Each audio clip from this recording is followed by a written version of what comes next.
compte à rebours, c'est parti pour cette Écosse-France. Coup d'envoi donné par Jules Plisson.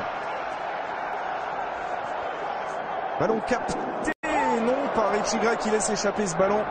Tout de suite une énorme pression au point de chute de ce coup d'envoi donné par Jules Plisson. Et la mêlée écossaise est un peu le talon d'Achille de cette équipe.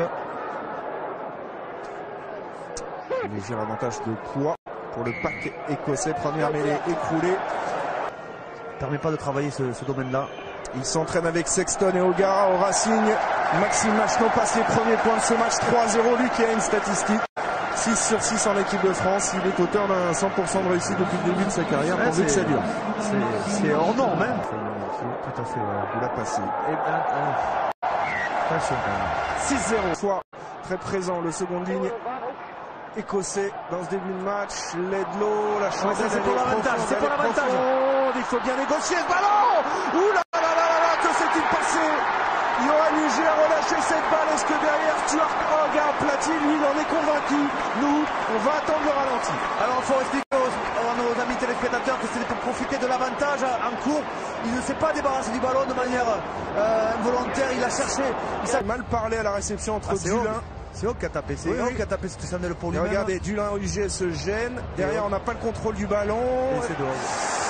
Alors, est-ce que Yoann Huget n'a pas aplati avant? Il faudrait revoir un autre angle. Fabien. Alors, Monsieur Collard, Fred Bollard qui nous a retrouvé l'image et heureusement qu'il est là, Fred, pour le requel. Au bleu alors qu'on va évacuer Johnny Beatty du terrain dans quelques secondes. C'est fait pour Maxime Machenaud, France 9. Un jeu prêt au milieu du terrain, un jeu à 0 passe avant de libérer le ballon sur l'extérieur. Oh, c'est bien fait ce retour intérieur sur Seymour. Le deuxième essai écossais, c'est splendide. Il faut bien le reconnaître. Ce retour intérieur qui déchire le rideau bleu. Deuxième essai écossais après Hogg, c'est Seymour qui frappe.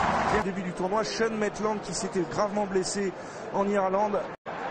Et la tentative de transformation qui passe. Autant au poste de on a réduit l'alignement.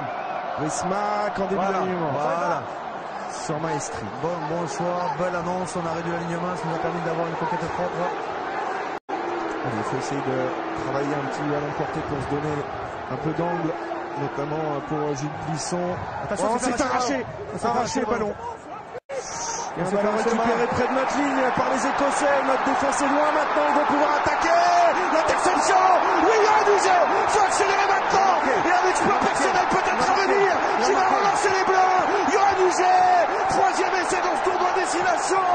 Merci Yoann, parce que là c'était une occasion d'essai. Oui, 3 monsieur, 3 essais, un doublé contre l'Angleterre et cet essai de près de 100 mètres contre l'Écosse. Ça fait mal aux Écossais. Ballon gagné, on a voulu faire une grande passe importante. Il a bien coupé l'extérieur vers l'intérieur de Yoann Huget, ensuite avec ses jambes. Impossible de le reprendre. Il va finir sa course sous les poteaux, il va donner l'avantage aux Français. Écoutez, à défaut de construire son jeu, l'équipe de France réagit sur une interception, un essai, un 0 passe, mais un essai qui compte double pour l'instant parce qu'il permet à l'équipe de France de revenir à hauteur de l'Écosse. 14 partout en attendant la transformation. Belle course de Yoann Huget, 6e essai avec les Bleus, surtout son 3e dans ce tournoi. Par Yoann Huget qui est venu couper sa trajectoire à sa course. Et Machenaud redonne l'avantage, voire plus de réussite que Ledlow. 42 mètres, légèrement... Ledlow avait 45 mètres en faire.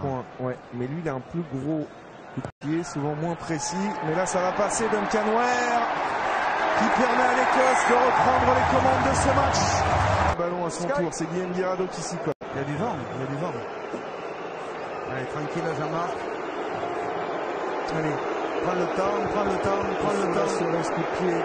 Prends les minutes 30 de la fin de ce match. Jean-Marc Doussin s'élance. C'est parti pour Jean-Marc Doussin. Ça passe.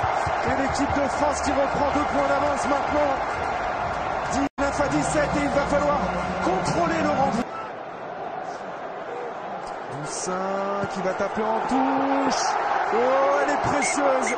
Cette victoire française arrachée sur le fil ici en Écosse. Alors, cette victoire est loin d'être convaincante, Fabien Galtier, mais elle nous offre la possibilité de disputer une finale à domicile contre l'Irlande. L'équipe de France